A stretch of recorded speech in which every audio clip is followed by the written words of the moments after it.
চেষ্টা চলছে আমাদের, যদিও ঐক্যমত্য কমিশনে আমাদের জামাত নেতৃত্ব ডক্টর আব্দুল মোহাম্মদ তাহের, হামিদুর রহমান আজাদ, রফিকুল ইসলাম খান ভাই সেখানে আমাদের সংগঠনের নেতৃত্ব করছেন। অন্যান্য দলের সঙ্গে একটা ন্যাশনাল কনসেনসাস তৈরি করার জন্য আমাদের দল কিন্তু যথেষ্ট অবদান এবং নির্বাচনের চেষ্টা করে যাচ্ছে। এবং সেক্ষেত্রে কিছু কিছু সমস্যা তো তৈরি হচ্ছে, সবাইকে এখন একমত হতে পারলে হয়েই যেত।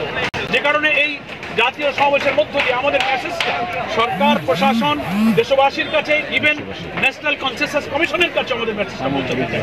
এই জন্য এই সমাবেশটা সময়ের জন্য খুবই গুরুত্বপূর্ণ। সরকারের দাবি না মানলে নির্বাচনের আপনারা নাও যাইতে পারেন না, আমরা সে কথা বলিনি।